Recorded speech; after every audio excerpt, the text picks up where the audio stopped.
Hello, and good afternoon, everybody. And it's very nice to see you again after the welcoming, remarks that I've been giving over the last few days to all of you.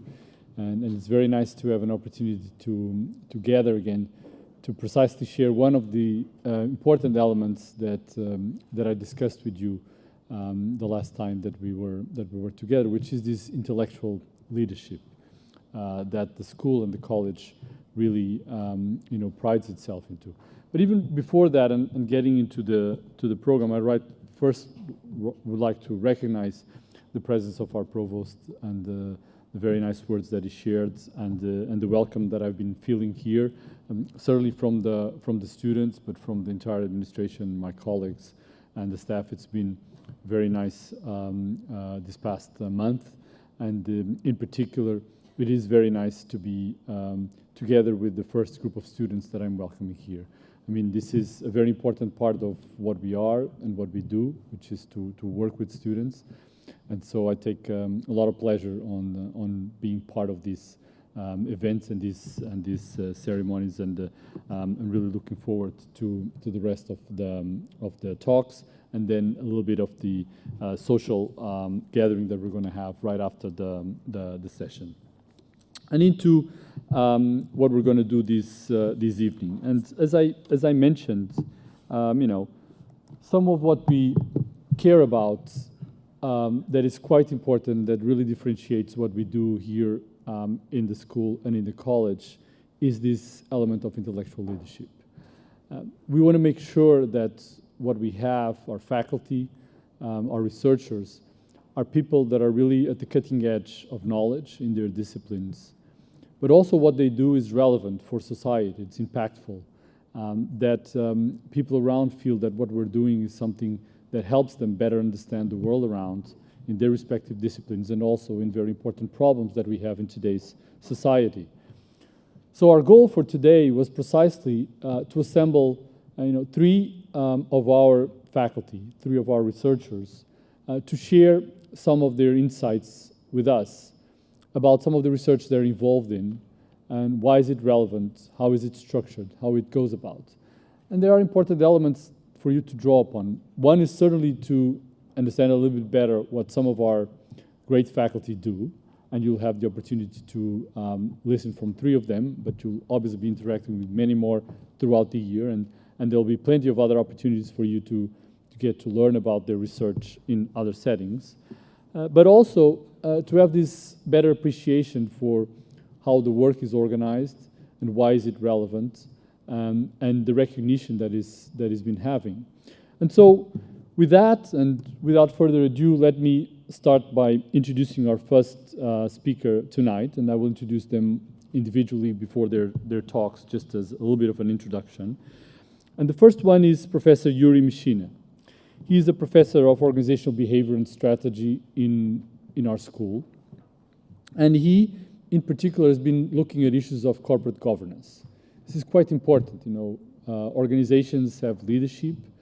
These leadership make decisions about strategy. They make decisions about how they are organized. They make decisions also about how they communicate and how they interact with people around them. And this is what the work that Professor Yuri Mishina has been looking at. And in particular, he's going to talk to us today about the influence of emotional language on investors and analyst firms' evaluations. Now, why is this relevant? It's evident, and all of you know, and especially those that are in the area of finance, that you have these quarterly earnings talks with investors. You have all this market information that is transmitted. There is the basis over which evaluations and opinions, and therefore stock market evolution, is formed around firms.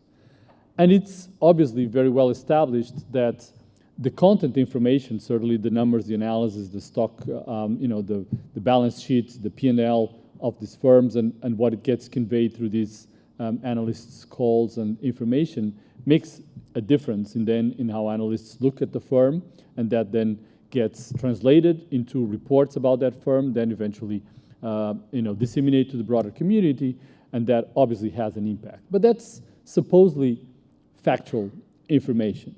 And this is obviously very well established. But what we've been having as an insight from looking at work in psychology and in other areas is that perhaps, just perhaps, the behavioral elements also play a role. That maybe the way that we do things, and in particular, not just in general, but in particular, the way that leadership, these people that are on the helm of these firms, the way that they convey that information also may play a role in the way that analysts read what's happening with the firm, and therefore, as things percolate through the entire system to the corporate evaluations. And that's what we're going to have the opportunity to listen to this afternoon. And so, Yuri, thank you very much for accepting to come and share a little bit with your thoughts. This is going to be TED Talk style, so it's going to be basically 20 minutes to the point, not a lot of discussion, just to convey a little bit of this idea. So thank you very much, and the floor is yours. And this has been work that's been appreciated. His work has been getting a variety of Best Paper awards. He's also gotten reviewer awards. And this is certainly something that we're looking towards listening and better understanding. Thank you very much. You have the floor.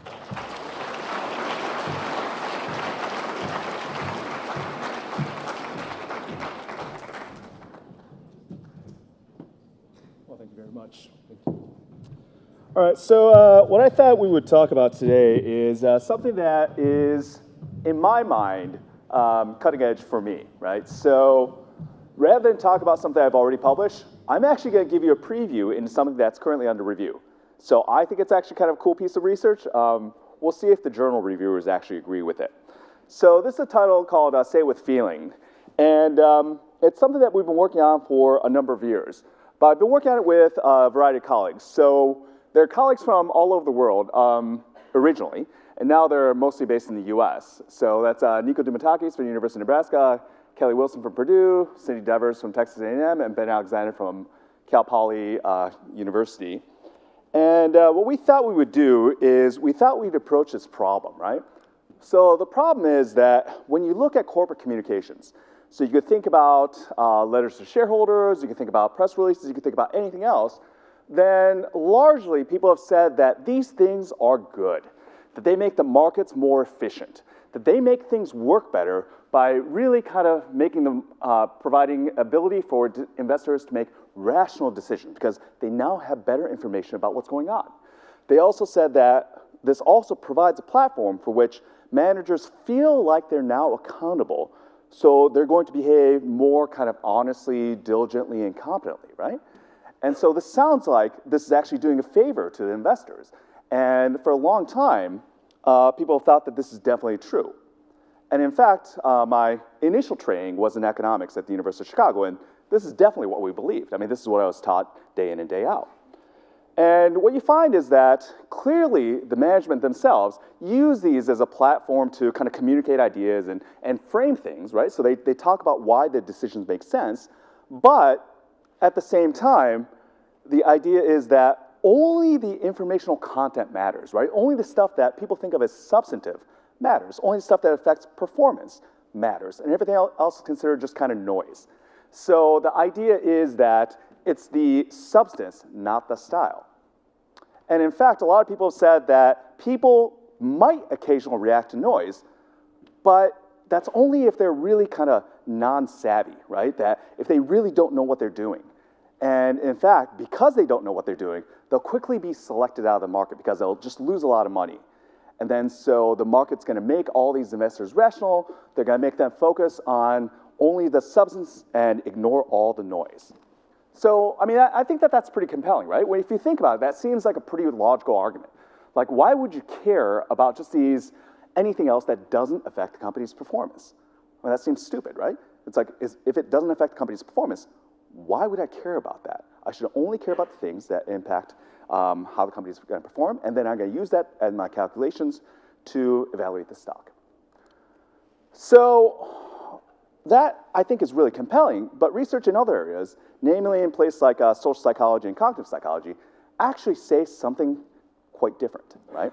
So they've looked at both kind of cognitive elements as well as what we might call affective or emotional elements, right? And they said, well, in fact, things like words presented below conscious recognition can trigger these emotional reactions, right? So what they use is the phrase affective. So affective just means in terms of general moods, right? So kind of positive versus negative, as opposed to discrete emotions like, let's say, fear or anger or jealousy or whatever else.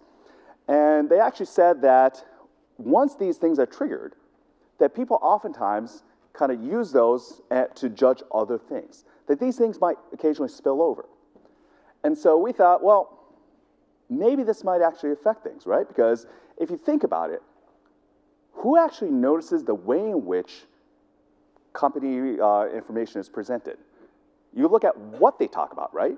Most of the time, you don't really think about how they talk about it. You kind of think of that as kind of personal style, right? So sometimes people might use more engaging language, sometimes people might use less, but largely no one really pays attention to that.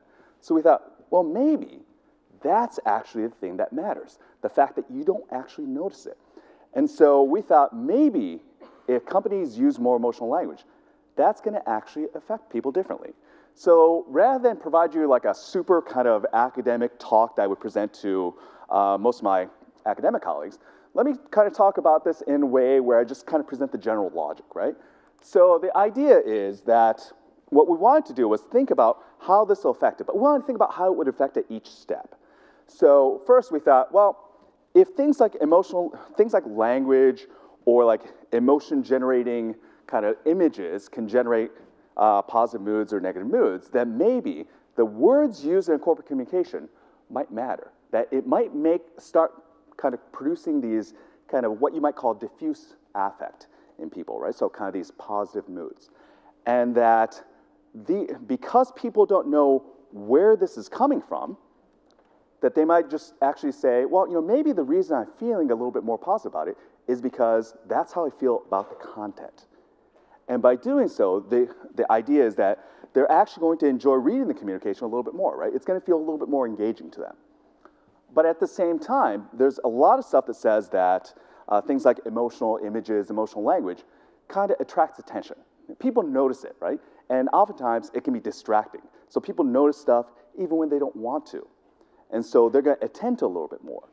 And because they attend to a little bit more, the idea is that it kind of creates this mirror exposure effect. So the mirror exposure effect refers to the fact that the more times you're presented with something, you tend to like it better. So the traditional research they do is with Chinese ideograms. And they're presented to people who don't understand Chinese. And they present it in ways where it's fast enough that no one recognizes it, but suddenly, if they're presented with one that they've seen before and one they don't, they say, I like this one better. And so the logic here would be that by using the emotional language, people attend to it more. They're also exposed to the emotional language more and exposed to content more, right? And by doing so, they kind of feel like, yeah, this seems more salient. This information seems more relevant somehow. And as a consequence, they're going to say, well, maybe I like this company a little bit better. And not only that, there's actual research in finance that suggests that people tend to kind of take these beliefs about these companies, so like kind of hot stocks or what they call glamour stocks, and they use that and just kind of become overly optimistic.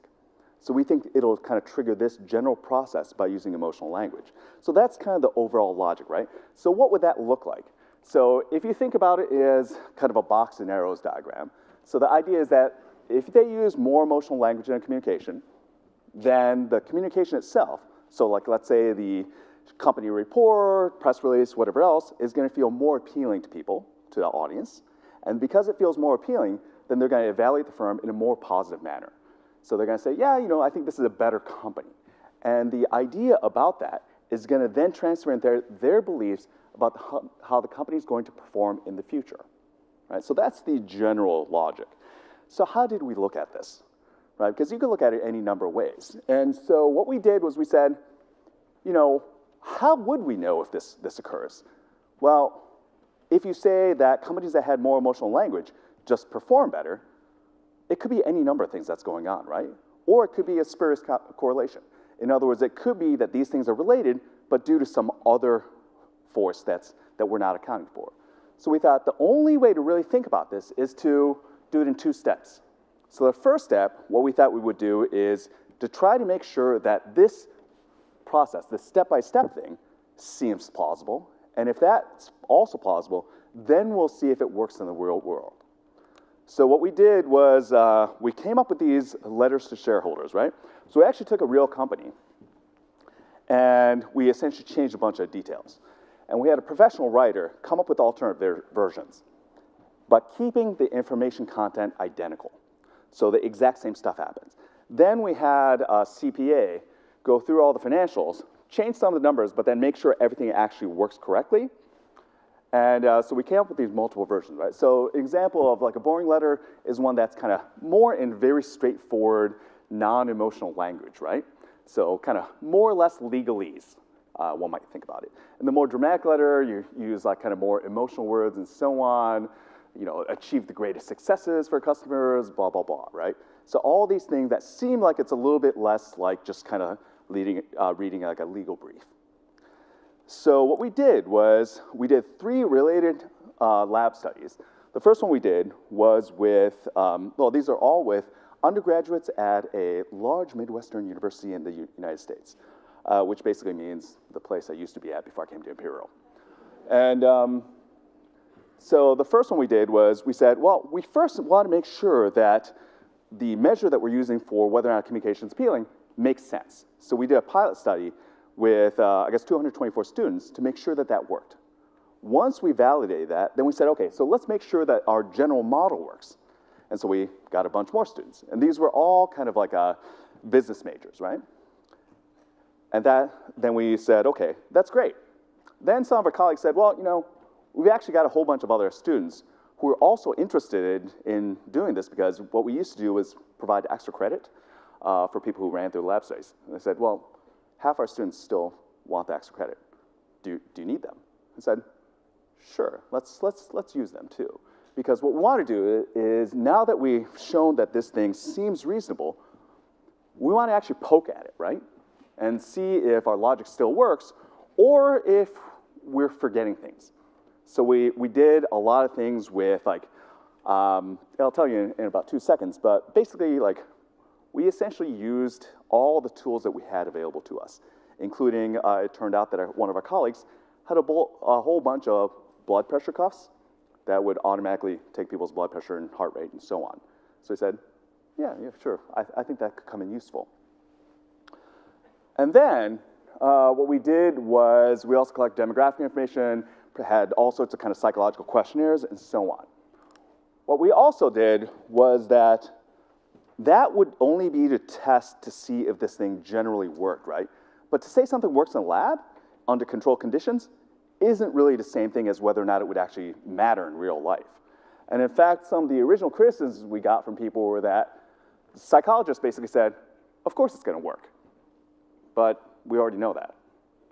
And then the economists and finance folks said, of course this is going to work in a lab, but it's never going to work in the real world because it's only going to work for things that don't matter, not for things that matter like actual investment decisions. So we thought, what would be a good way to test this and make sure that it doesn't seem like it's something that's only true in the lab? And we said, okay, who would be a really good audience? And we said, well, you know, who's supposed to know more about the market than just about anyone? Financial analysts. And so we said, if the analysts react the same way as the students in the lab, then we got a pretty good story. The one difficulty was that if you think about annual reports, they come out generally in the first quarter of the year, but you're not sure if people actually read it, and you're not sure when they read it. So it's difficult to get the reactions. And so it took us a while to think about something where we could actually isolate a particular point in time and be sure that they definitely looked at it. And what we found were earnings calls. So quarterly earnings calls, right? So many or most companies do quarterly earnings calls, and you know who was actually present in them. You have the entire transcript, and the quality transcripts are so good that the analysts ask calls during the questions, and then they actually take their own notes. Then they actually use the transcripts themselves as well before they decide whether or not to keep the recommendation the same or change the recommendation regarding whether or not they think the stock's going to go up or down. We also used software called Luke, Linguistic Inquiry and Word Count, that a fellow by the name of Pennebaker at UT Austin came up with that actually analyzes language, right? And it tells you about, how many emotional words there are, how positive is it, how negative is it, and a whole bunch of different ways. And a lot of linguists have used this, and political scientists have used this, and to great success. So we thought that would be a good way to actually check to make sure that these things are actually more or less emotional. And then we also have controls for actual earnings. So what we generally found was that our model was supported, right, for the lab study. But we also found a bunch of different things that were pretty interesting. So we also found that the more appealing letters, the ones that were more emotional, were ones that people actually spent more time reading. So in our both our second and third lab studies, what we did was we had timers on the letters themselves and on the financials. And people could go back and forth between letters and financials. And what we also did was we asked them questions afterwards to see how much information they actually retained. So what we found is that the more interesting the letter, more emotional letter, more they seemed to find it interesting. The more time they spent on it, more time that they spent on the financials, more they remember about the company. And they actually increased their positive affect, so based upon the survey measure, and also their blood pressure. And so both blood pressure and these survey measures are kind of usually considered to be either survey measure as well as the biological indicators of changes in affect. So that seems like, okay, it's based upon emotion. And the idea was that we also looked at this and said, okay, so cool. Now it seems like these things are making people pay both more attention and it's kind of changed their emotion. But so what, right? So, are the finance and econ people right? Is this something where, sure, for undergrads it matters, but for real people it doesn't? So when we did the things with the analysts and we looked at the actual earnings calls, we found the same pattern, right? So obviously with the analysts, we don't have any information on blood pressure, but we know that the more positive language used, better the recommendation. Regardless of the actual earnings and whether or not there's an earnings surprise and whether or not these are positive or negative surprises. So controlling for all those things, the nature of the language mattered. And the language was not actually associated with the surprises. In other words, there was no relationship between whether or not you're going to use more positive or more negative language, depending on whether or not you had a surprise or whether or not you had a positive or negative surprise, right? So the content didn't drive the language. So what does that mean? So it means that a couple different things, right? So for scholars, this means that this type of stuff matters, right? That linguistic style, not just the content, actually seems to have an impact on people. And that's actually something that's kind of surprising. And it's surprising to people like me who were trained originally in economics. The additional thing is that stylistic manipulations of language may be particularly effective because all this stuff suggests that emotions tend to have an effect when you can't identify where they're coming from. And as we said, when we think about language, we oftentimes focus on the content and not the style. And so people don't realize that they're feeling a certain way because it's written in a more positive or more negative way. And so because of that, that tends to affect them. There's also stuff that suggests that when you're in a particular mood, that both the types of things you learn and the types of things you focus on and types of things you remember tend to be things that are consistent with that mood. So when you're in a positive mood, you remember the positive aspects. When you're in a negative mood, you remember the negative aspects. And those are the things that you tend to focus on. So that may kind of trigger this thing, right? Where if the emotional language is making you feel more positive, then maybe you're going to tend to attend more to positive information in that communication as well. The additional thing is that we found that greater attention actually led to kind of greater vigilance, right? Because the people who spent more time on the letter actually spent more time looking at the financials and remembered more about the firm, which is actually fairly novel too, because prior stuff says that expending effort, paying more attention, actually makes people feel worse. And so our thing suggests that maybe it's something quite different, right? Finally, the idea is that in terms of some of these things, that expectations may actually be influenced in the presence of things like emotions, even if all the information is the same, right? And even if you have a lot of detailed information, because a lot of people have said, well, sure, emotions matter, but only if they don't actually have real information, only if they have a lot of uncertainty. But even if you have a lot of information, clearly these people are actually saying, well, maybe this other thing is gonna matter. For kind of more practitioner type people, then there's a couple different implications here as well, right? So obviously for managers, then you might be able to influence the way in which your stakeholders, and particularly your investors, react to your company based upon how you use emotional language. But in other research I've done, we've also found that expectations can become quickly unrealistic, right? So kind of the, what have you done for me lately? And so there's an anecdote where they said that, I think a number of years ago, Amazon, I think, doubled their revenues in the fourth quarter. And it beat analysts' expectations, and they still took a market hit. Like, how's that possible? Well, apparently the investor said, sure, you beat analysts' expectations, sure, you doubled your revenues, but we thought you'd triple them. Like, how is that possible, right? So even if you do well, then doing well oftentimes isn't quite good enough. And so is this actually good to use emotional language? Because maybe you might actually be setting yourself up for failure later, right? By kind of pumping people up too much. You could also have implications for regulators in terms of, people think about and talk about information and provision of information and company communications as positive, but is it really good? If they're able to influence the way in which investors think and the way in which they attend to information, is this actually making markets more transparent? Is this actually making markets more efficient? Or is it creating all these bubbles, right? Is it making them kind of less efficient? Is it making that people more liable to engage in biased behavior? Finally, you could think about for investors and analysts, this actually suggests that maybe it's not just the information that you should attend to, like people have always been taught, but maybe that people should also vigilantly look at the language being used and kind of the intent, right? Because all of us, I think, tend to do that when we look at adverts on TV, but we oftentimes don't do that when we look at company reports. So, thank you very much.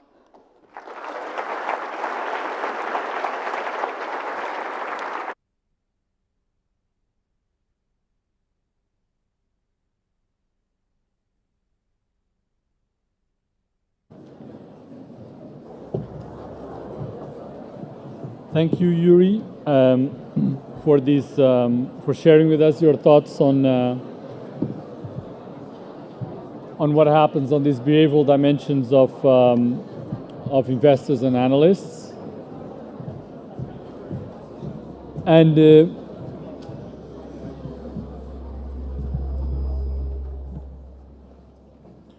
for the second presentation, we're going to have Professor Paola Criscuolo also telling us a little bit about some of the behavioral dimensions, but on a different context. And Professor Paola Criscuolo works in the area of innovation and entrepreneurship. In fact, she's the deputy head of our Department of Innovation and Entrepreneurship in the business school.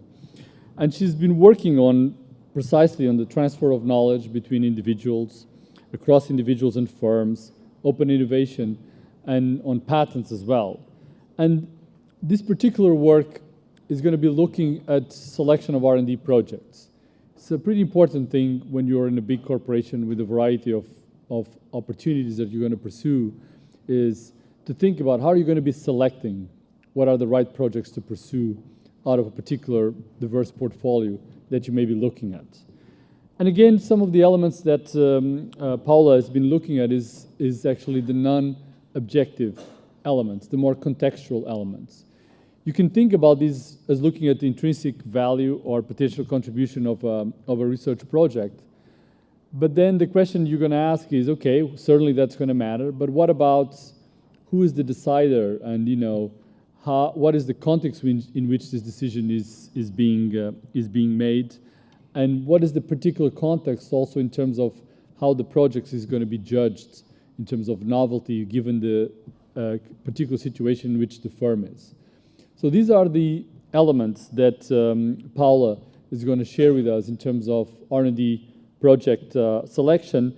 And first, I'd like to also thank Paola for accepting to come and share with us here some of her work and her thoughts about these relevant matters, in this case, R&D, but also to share with you that some of this work has been recognized for its impact. In particular, there was 2 different German industry associations that have selected this work as for an award in terms of precisely its potential impact in terms of practitioners' work that have to deal and make decisions about R&D projects. So thank you, and you have the floor.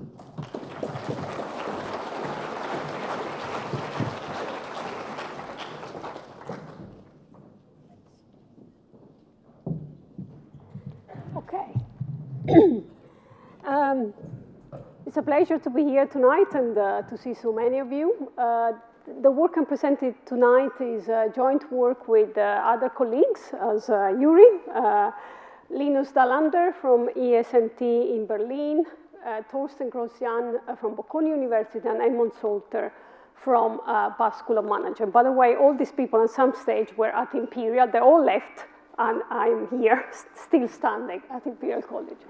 So what I'm going to be talking about to you, as our dean mentioned already, Francisco, is looking at how firms decide which R&D project to fund. And let me start by just saying, why is this an important topic? Selection processes are ubiquitous inside organizations, and indeed there is Nobel Prize winner, Herbert Simon, who actually defines organization as the pattern of communication and relation among a group of human beings, including the process of making and implementing decisions. Selection processes are also core to strategy formulation and implementation, and also core to the management of innovation. And indeed, you can see the generation of innovations inside organization are being comprised of three different phases. You have the production of creative ideas, then you have the selection of those ideas, and then the implementation of those ideas. So again, you see selection process being part of the innovation management process itself. But selection processes are challenging. And the best way to describe this is to read a quote from one of the interviews that I made with the managers in charge of making this decision inside the firm that we study in this paper. I think some of our most difficult conversations are around the things that the firm doesn't do at the moment. And it's not clear whether it is an area that the firm will ever make a significant business out of. Why research something that we'll never actually be able to implement? So as you can see, the challenge surrounding the decision which project to select surround this idea of novelty. How novel is the project? Is the firm willing to bet on something that is never done before? Are the clients going to buy that service offering or that product in the market?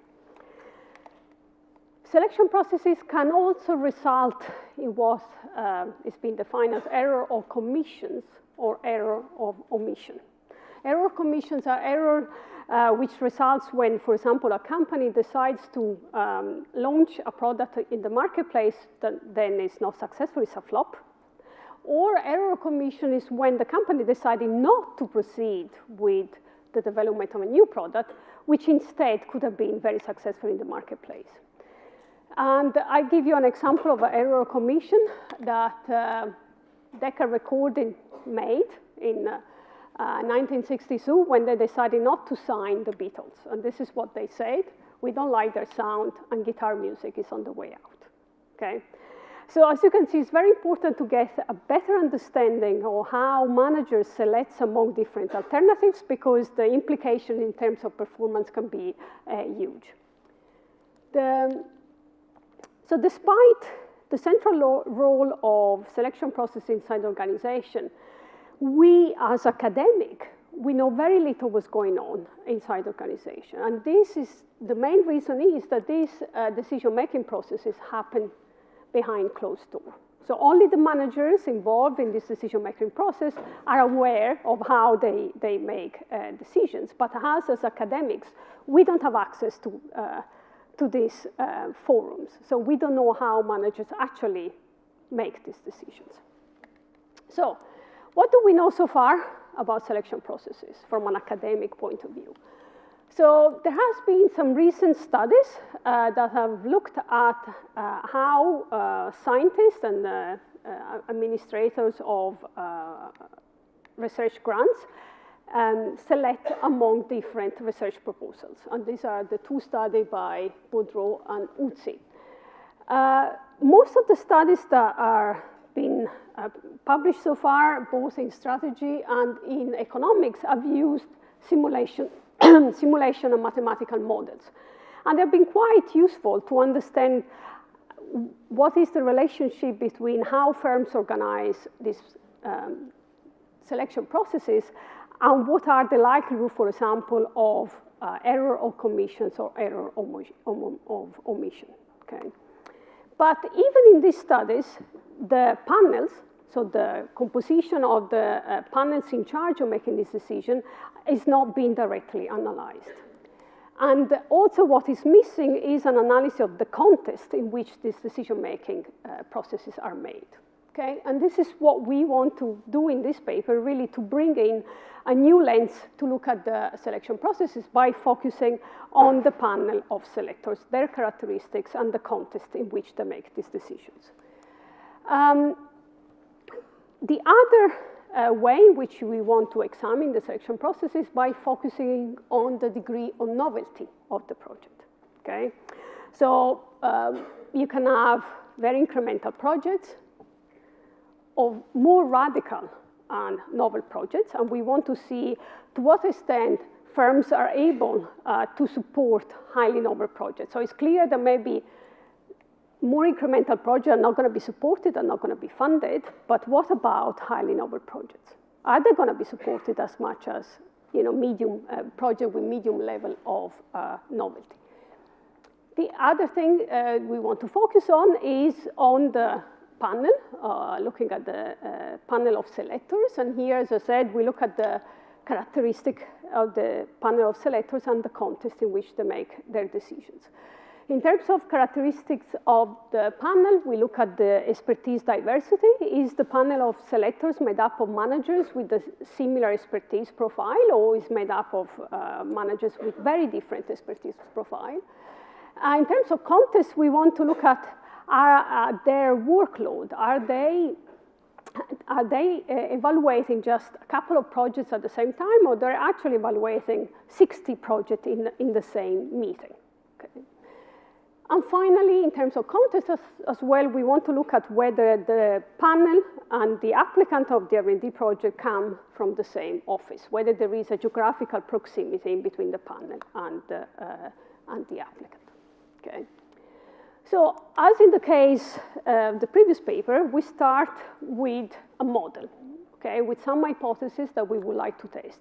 And the main hypothesis we would like to test is the relationship between the degree of novelty of the project and the amount of money that the project receives over the amount of money requested.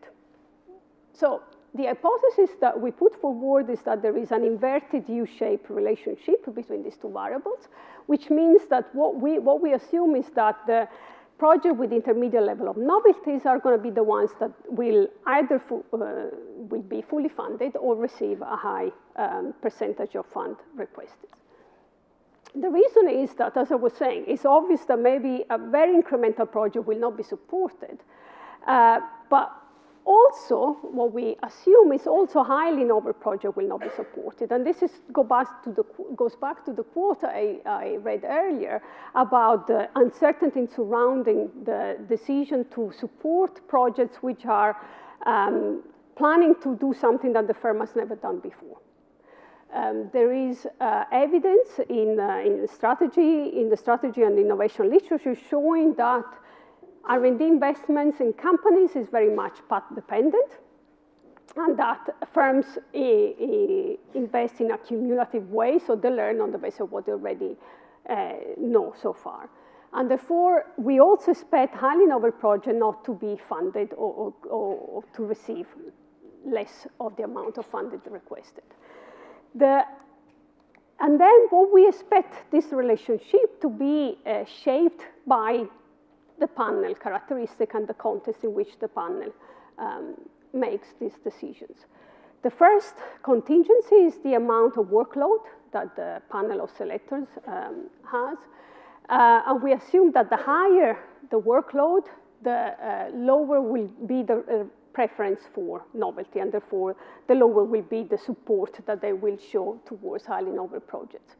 Here, you can assume that evaluating a highly novel project imposes quite a lot of cognitive burden on the part of the managers that need to really think about, is this project going to make any money? Can we actually commercialize the outcome of this project or not? And therefore also require a lot of attention. So if they have to evaluate many other projects at the same time, they will have less time to dedicate to that focal project, and therefore a highly novel project will be selected out. The other contingency is the level of expertise and the expertise diversity of the panel. Here we assume that the higher the level of expertise diversity of the panel, the higher would be the preference for novelty. And you can assume that if the panel is made up of people with many different expertise, they will be able to appreciate the merits of the project from many different angles. There's going to be a chance that at least one person will know something about the objective of that particular project. And also, there's going to be a chance that they will be willing to go against taking conventional decisions and to go against the current inside the organization. Finally, the geographical proximity between the panel and the applicant. Here, there is evidence in organizational psychology of in-group bias. You tend to favor people that you believe they belong to the same group as you, that you can identify with. So here we expect that if there is at least one member of the panel who works in the same office as the applicant, it will be able to it will tend to overestimate the benefits of a highly novel project and also underestimate its cost. He himself or herself will spend more time evaluating the project, and it will potentially also convince the other members of the panel to dedicate enough time and attention to evaluate the project, and therefore highly novel project will be supported and financed. Okay, so how do we went about testing this hypothesis? We didn't go the experimental route as Yuri. We gathered data from a very large engineering consulting company. This is based in London, it's a multinational company. And normally engineering consulting companies don't have an R&D budget, but in this case, because this company is at the cutting edge of technology, they did, since this company was funded, they did set aside some money for R&D. So what does an R&D project look like in an engineering consulting company? Here I have some examples. They may produce a physical modeling of, now I'm not an engineer as a background, maybe some of you is. I really don't have a clue what this project is doing, but it's looking at skirting foundation installation. The other one is looking at lookup table for blast threats. Okay, very cool if you understand what they're trying to achieve. Generally, these are very small projects, so you're not looking, at an R&D project like in a pharmaceutical company where, it's millions and millions of pounds, lasts for 12 years. This is very small projects that only last 10 days, on average 10 days of consultant work. And they're all bottom-up initiatives, which means that everybody inside this organization can bid for this money and can work on the ideas that he believes are relevant. So how is the selection process organized in this organization? There are 8 different panels. They receive a pot of money every year from the Central R&D department. They meet either monthly or quarterly. And they are composed generally by 4 people. There's the chair of the panel and 3 other individuals who are in charge of looking at projects, application, R&D application in one of the 3 main service offerings of this organization: consulting, structural, and I can't remember the last one. So who are the selectors? Those are very senior managers, but also experts, recognized experts inside this organization. One key characteristic is that the selection process is totally transparent, which means that not only the applicant is aware of which panel made the decision and how much money got, whether the project was fully funded or completely rejected, but also all the other members of the organization can have this information. They just have to look up on the intranet of this organization. So this is totally transparent. So as you can see, there is quite a lot of accountability on the part of the managers on the decisions that they take. So we were very lucky, and indeed, Doug maybe also explains why we managed to publish this paper already in a top management journal, because we gain access to a lot of data. Not only we gain access to the R&D project management systems, which means that we know exactly all the information that the selectors see when they make the decision. We also have information about how much money each panel received each year. We have information about the R&D roadmap that the company formulated at the beginning of our sample period, and the HR record. Another key piece of information is the expertise location system. This is a IT system that the company has, where everybody is asked to describe their expertise on a voluntary basis, but still, 2/3 of engineers in this organization actually declare their expertise. So we use this database to derive a list of single words, pair of words, or triplets of words that describe the core capabilities of this organization. This is an engineering consulting company, so we cannot use, for example, number of products that the company has launched or number of patents that this company has filed at the patent office to know what this company knows. So the only way we can do that is if we use this information, which describe what the employees, what the engineers know in this organization. Finally, we also conducted some interviews and actually sat down in one of these meetings where they selected the R&D projects. The way we approached this, the way we tested our theoretical model was to run a multivariate regression analysis. Now, I don't want to bore you with the technicality, but it's basically a way of looking at relationship between two variables, but accounting for alternative explanations. So let me just maybe explain how we constructed the project novelty variable, which was quite tricky. So we had the list of all the keywords, so we know all the core capabilities of this company. We also know the description of the R&D application, so we went and checked how many times the keywords that were in the expertise yellow pages, expertise location system, appeared in the project novelty. And then we constructed all pairwise combination of these keywords, and then we derived the project novelty variable, which is the pairs of keywords in a proposal that never appeared in the expertise location system divided by all possible pairs of keywords. Okay, so this measures how novel is the focal project with respect to what the company knows at that moment in time. One way, obviously we don't have an experimental setup, so how do we know that that variable is actually causing another variable? We control for a bunch of alternative explanations that could explain why a project got selected. So we have control variables at many different levels, at the level of the portfolio of R&D project, at the level of the applicant, at the level of the project, and also include some other control for ear effect, panel effects, and consulting practice effect. Okay, so this is what we find graphically, and just to show you, I have here some example of projects which didn't get funded and projects that got funded.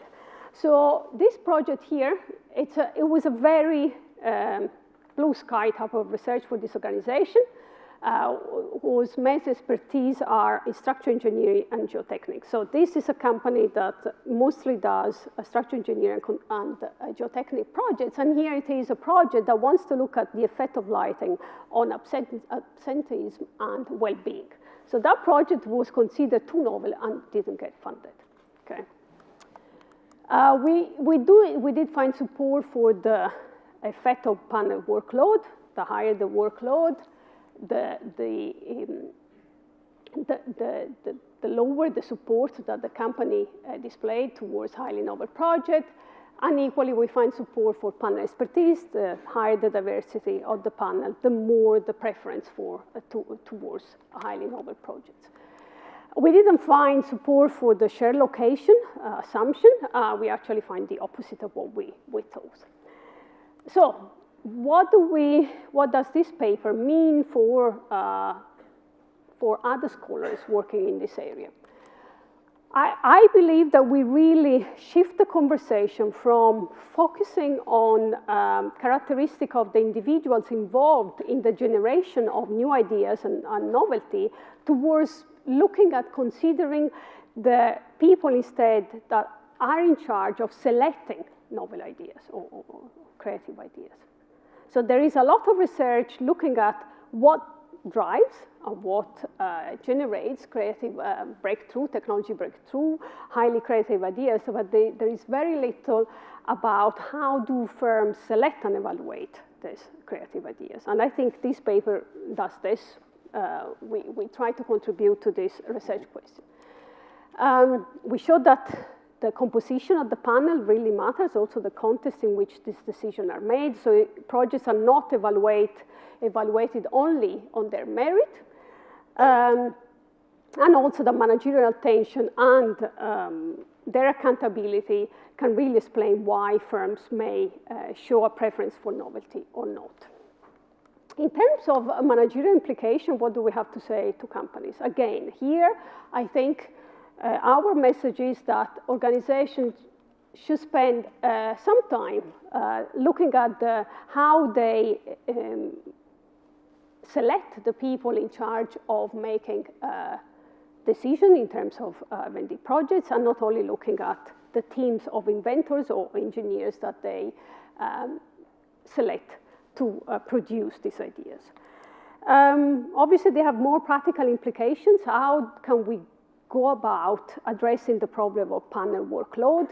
There is this obsession inside the organization to make decisions on a quarterly basis, but this may not be the best way to approach the selection of R&D projects, which requires a lot of attention and impose a high level of cognitive burden. And so what we say, why don't you meet once you get a certain level of project to evaluate? In terms of increasing the level of expertise of the panel, you may want to consider something that GSK is already doing, which is to invite external experts to help them select the research programs of their discovery performance unit, or equally you can organize innovation contests in which you basically use the crowd to increase the level of diversity in the selection process. So this is the paper that is published. This is the awards that he won so far. And if you want a more digestible version of this paper, this is a blog that we wrote for the Harvard Business Review. So if you want to read more about it, this is where you can find something a bit more digestible. Okay. Thank you very much.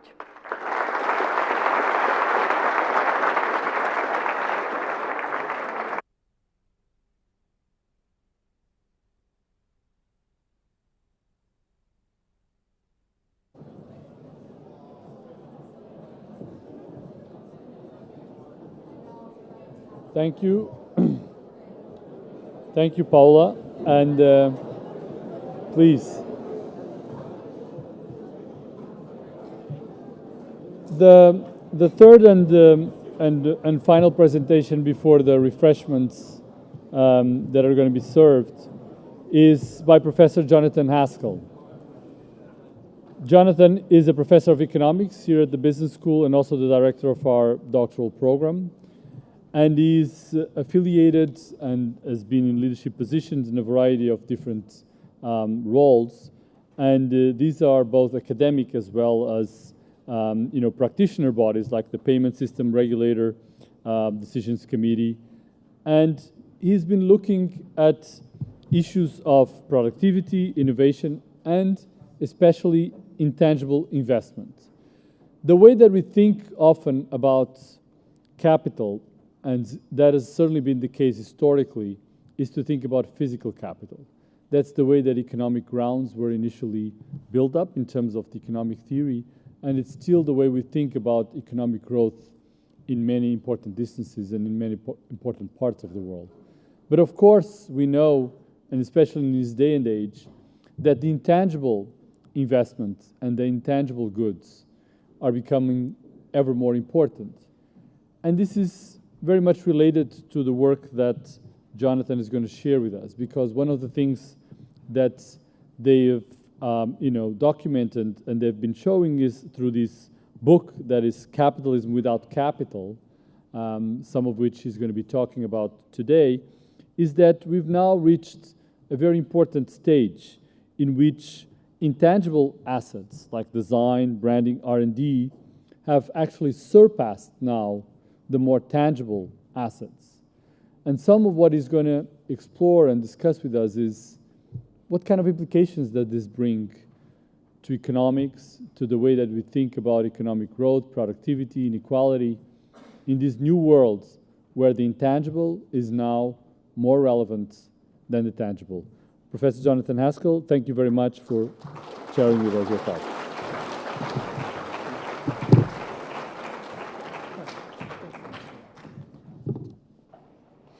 Thanks very much indeed, ladies and gentlemen, and thank you all very much for coming. I will try to stick to time because I'm aware that I stand between you and having a drink. Now, I've only got one thing to tell you, which is buy our book. Here it is up on the screen. Here it is up on the screen for you. It's got this very snappy title, Capitalism Without Capital. It's available on Amazon, so you can order it. You can sit down now and you can order it from the, you don't even have to go out to the Imperial College bookstore or anything like that. Seriously, it's coming out in a couple of months' time, so you're welcome to pre-order it, but you can't quite buy it. Let me just try to tell you a little bit and convince you that it's actually worth reading. Now, in order to do that, I just wanted to say welcome, as many people have said that already. I hope you'll have an exciting range of subjects which you'll be studying. And what I wanted to tell you is a view from an economist working in the business school and how it is that we think about some of the particular business and economic types of problems. And let me also say that in trying to write this book, what my co-author, Stian Westlake, and I have tried to do is we've tried to do something a little bit different to what you've just heard from Yuri and from Paola. This is a broader book about a kind of a broader range of topics. It's not so concentrated on a particular type of question, which is a very, very good thing to do. It's just trying to do something a little bit different. And it's an attempt to write also for a broad non-academic audience as well. So let me tell you what it's all about. And Francisco Veloso already told you a little bit about what we're doing. We want to understand economies which used to produce lots of goods like this. Imperial College, when it was first founded almost over 100 years ago, was incredibly good at designing all this sort of stuff and the wheels and the cars and all the mechanisms and all that kind of thing. But economies, of course, have changed very dramatically. And instead of producing goods like that, they now produce goods like this. So what does Harry Potter have in it in terms of its goods and its attributes? They're all, as Francesco was saying, they're all extremely intangible. It's the artistic brilliance of the writing. It's the genius of all the software. If you've ever been up to the Harry Potter Museum up in the north of London, which I very strongly recommend you go to see, you'll see that there's amazing amounts of design and typography and incredibly inventive, artistic effort has gone into designing everything which is around Harry Potter. And obviously, as I mentioned, obviously the software is incredibly important as well. All of those things then look very different to the kind of things that used to be in cars. So let me just illustrate this a little bit by asking the question, what do companies look like? And up on the screen, if you can see this, are two companies, Sainsbury's and Microsoft. For those of you who've just arrived in the UK, Sainsbury's is a big supermarket. It's one of the major UK supermarkets. And if you look at their company accounts last year, you will find that Sainsbury's sales were 24 billion and Microsoft sales were 85 billion. That's a lot of money. Okay, by anybody's stretch of the imagination, that's a lot of money. If you look further in their company accounts, you'll be able to see something else. The companies list what their assets are. And in particular, they'll tell you, and they've got armies of accountants working very, very hard on all of this. These accountants will, of course, then report in the company reports, which you heard about from Yuri just a second ago. What the accountants will tell you is they'll tell you what the value of all the various assets actually are. And they spend lots of effort in evaluating property and equipment. So let's start with Sainsbury's. And if you look at Sainsbury's, I'm going to tell you both. If you look at Sainsbury's, you'll find that Sainsbury's assets are around 10 billion. Now, if you think about what a supermarket is going to be a lot of buildings, a lot of shelving within the buildings, all the computers where you do all the checkout. These companies have got armies of lorries and trucks and delivery vans which will put the stuff in and out and all that kind of stuff. So the value of the assets in terms of property and equipment is pretty large. So about a bit less than half of their assets are these property and equipment assets. Now, if you go to Microsoft, you find their assets are about 5 billion. And if you think about that, actually, that seems reasonable. What have Microsoft got? They've got a very large building over in Washington. In fact, they've got a series of various different offices in the building. They've got, as you see in shops, they've got tables and chairs and computers and all that kind of stuff. But not surprisingly, all their assets only come to about 5 billion. That is to say, Microsoft can sell $85 billion worth of stuff on assets of 5 billion. Sainsbury's can sell $25 billion worth of stuff on assets of 10 billion. So what Microsoft are doing is, this is the title of our book, they are an example of capitalism without capital. The traditional forms of capital, at least the capital that is formed on the balance sheets, and the kind of capital that is talked about at the various meetings that Yuri was describing, is all tangible types of capital. But we're moving to a new situation where the operation of the economy operates without capital. So here's another graph which tells you something similar. So this is a graph not produced by me, but by a famous New York University accounting professor called Baruch Lev and his co-author Yulong Gu. I'll talk you through this very quickly. It essentially tells you the same thing. It says the following. Take a load of firms in the 1950s and look at the market value of those firms, that is to say the valuation on the stock market, and see how much of the variation in that market value can you explain by the tangible assets which those companies have got? And the answer is almost 90% of it. Now do the same in the 2000s. How much of the variation in the market value of those companies can you explain by their tangible assets? And the answer is under 25% of it. So again, capitalism just without capital. Now, what do I mean by these types of assets? Let's just actually have a list, because in a minute we're going to count all of this stuff. That's what Imperial College does. We're really good at counting things. So we need to have a list of these things. So let's figure out some of them. So I already said some of the tangible investment, buildings and structures. So again, think about Sainsbury's. That's all their supermarkets and their shelving and all of that. Their IT equipment, so that's the thing which, checks everything out and all of that. Non-computer machinery, equipment in accounting, weapon systems, bizarrely, are also counted as equipment. But anyway, so again, think of that as shells and all that sort of stuff. And then the vehicles, I mentioned that. Let's look at these very different types of investment under the heading of intangible investment.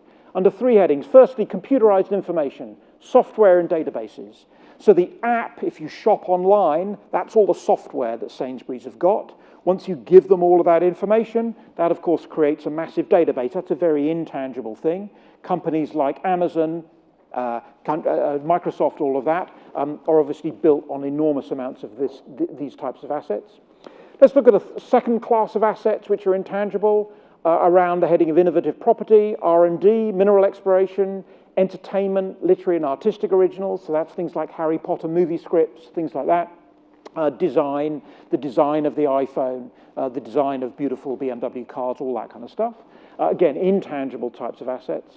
And then under the heading of economic competencies, what are companies doing? They're doing lots of training, they're doing market research and branding, and then there's lots of work which companies do to get their supply chain sorted out, which we've put under the heading of business process engineering. So here are a list of their very tangible investment, and here's the list of the intangible types of investment. And what we try to do in the book is we try to document what's been going on over time to these two classes of investment. Is it indeed true that there's been less of this and there's been more of that? So let me just show you a few numbers and then try to convince you that it actually matters. So we'll start with the United States here, go back to 1948. This point here in 1948 says the following. It says, take all of United States GDP, around 5% of it was invested in intangible assets. Right? At that time, mostly advertising and design and things like that. Take United States GDP in 1948, around 11% of it was invested in tangible assets, buildings, structures, and all that kind of thing. And you can see that over that period, there was a gradual rise in all of this. So in the 1960s, there was a big building program in the United States, the federal highway system under Eisenhower and all that kind of thing. And since then, that's been going down. But look at the intangible assets. It's just been going up and up and up and up. And indeed, in the mid-1990s, intangible asset investment overtook tangible investment. So it's now the case in the US that basically for every dollar of tangible investment, there's more than a dollar of intangible investment. So that's the first kind of exhibit which says to you, my goodness, there's something going on here. The nature of the economy is really changing. Here's the situation in the UK. We've got data from 1992, and as you can see, the crossing point was around in the year 2000. Since then, investment has fallen very sharply with the adverse economic conditions in the UK.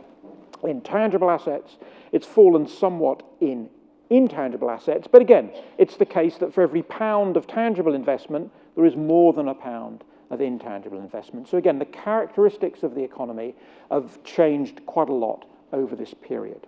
Now, the next few slides tell you more information and more correlations and all that kind of thing. And I'm going to flick over those in the interest of time, because I want to just spend a moment or two just trying to convince you why this all matters. You might just say, if you have a knowledge in particular of economic histories, you might say, well, wait a minute, if we had this lecture here at Imperial 130 years ago, 140 years ago, what was the British economy doing in terms of building assets? Answer, it was building lots of canals, right? So there was lots of investment going on, but it was just in canals. And then years after that, what then happened? The railways came along. So there was lots of railways being built. And then the years after that, there was lots of roads being built and airports and things like that. So the nature of investment, you might say, is always changing. Why on earth should we worry if the characteristic of the investment changes? Let me just spend 2 slides trying to convince you that actually it's really rather important. The first thing is some accounting conventions. Now, essentially, in company and national accounts, many of these intangibles are unmeasured. That's really the only thing you need to know. It's very difficult for firms to work out the value, as we just heard from Paola Criscuolo. It's very difficult for firms to work out the value of their R&D projects and of their future R&D projects. It's much easier for them to work out the value of their computers or their buildings or something like that. Lots of skilled accountants can do all that sort of stuff. So basically, lots of firms just find it too difficult to measure all of this stuff. It's also very difficult for national income statisticians, those are the people who compile the GDP numbers. It's very hard for them to measure this stuff. It's hard for companies. It's also hard for people to do this at the aggregate level as well. So essentially what you need to know is that many of this is unmeasured. And the rest of these bullet points essentially tells you about that, how it's all treated. So again, I'm going to go through those very quickly. What does that mean? It looks like we've got some fabulously profitable companies in terms of their return on capital. Huge sales and no capital. So if you open up the newspapers, you will see there's lots of discussion of vast amounts of profits being made by the Amazons and the Microsofts and so forth. Well, what are they doing? They're taking that very small amount of capital, the $5 billion I mentioned earlier on for Microsoft, and that's on the bottom line, and on the top line is profit, so profit as a percentage of a small number, of course, is going to be a very large number. So it looks like magically there's enormous amounts of profit being made on very little capital. Well, that's because it isn't being measured. And of course, if we miss out counting all this investment, then we undercount GDP, the changes of investment, early predictors of business cycles, we might miss those. And of course, Brexit might affect investment, but if we don't count it, we might miss that as well. So the Bank of England and other central banks are extremely interested in all of this as well, because they think they might be missing some of these key features of the economy. Okay, just very quickly now, that was under properties of intangibles, number 1. Properties of intangibles, number 2, economic properties. Why, as an economist, might we be interested in an economy which has moved from railways and canals and, and roads and cars and planes and all that kind of thing? Why might we be interested in an economy which has moved from that to one where there are lots of intangible assets? Well, the answer is intangible assets have got all sorts of interesting properties. So the first interesting property is that many intangible assets are what economists call sunk. That is to say, if I spend money if I'm Sainsbury's and I spend money on a big truck to deliver stuff, and my delivery, is rather low that particular season, I can just hire out the truck to somebody else. Okay, so I can get the money back essentially by returning the truck or hiring out to somebody else. On the other hand, if I'm Sainsbury's, I spend a lot of money on the app and the app doesn't work, I can't get the money back. I can't get the money back for a piece of software which doesn't work, but I can get it back for a more tangible asset. So these intangible assets tend to be sunk. It's difficult to recover their investment. They also tend to be scalable. Any of you who've used Uber will know that if you use Uber to get to the airport, say in the UK, and you fly, I don't know, to San Francisco or something, you walk out of the airport in San Francisco, you fire up your Uber app, it's exactly the same software, and that gets you a lift in San Francisco. So this scalable characteristic of intangibles, again, is very different to tangible investment. If you have an Uber car in the UK, you can't magically use that Uber car in San Francisco as well, but you can use the software. So the tangible stuff is not scalable, but the intangible stuff is scalable. Spillovers. If I invest in software and if I do clever things, then other people might learn about it, whereas if I drive my car, nobody else can drive the car, so that's a different feature as well. And lastly, synergies. There are lots of synergies between intangible capital and human capital and all of that. So if I come up with a really good Harry Potter script, that's going to have tremendous synergies with a very talented actor, terrific software, very good design, good typography, good feel, color rendering of the film and all that kind of stuff. So those characteristics of intangibles then give you some interesting implications. Again, I shall be very quick. One implication around sunk costs. I'll just do two. Around sunk costs, banks, at least in this country, are basically set up to lend money against tangible capital. Again, if I go to a bank with a big truck and I say to the bank, please, will you lend me the money? I can give them the truck as security. If I go to them with an idea for a new Harry Potter film, they're not going to lend me any money. So there are severe financing difficulties. And secondly, with spillovers, a slowdown in investment by one company might affect other firms as well. And the demand for living in cities goes up as well. So the move to intangibles has got important implications for the fact that people would want to cluster together and get those spillovers from other people working in the same area. Okay, again, I'm going to go quickly past these slides here and just end right now with a summary. Investment is becoming more intangible. It's not well measured. If you leave it out, you understate GDP and you can't understand modern firms. I just talked about some of these different features of intangibles. There are a rich set of business strategy and policy implications. Investment is correlated, those were in the graphs I didn't show you, with policy instruments, so there's lots of interesting things that policymakers are interested in. Leadership and management are going to become very important, so you have to buy the book and read the chapter about all of that as to why that is. The analysis of company accounts is going to become less important, but let me leave you with this very last point here, which is that understanding the business environment is going to become much more important. If the accounts themselves are less informative, then understanding the business environment is going to be much more informative. And it is that which is the purpose of the courses which you're going to be studying here at Imperial. So welcome again, and I hope you enjoy your year studying.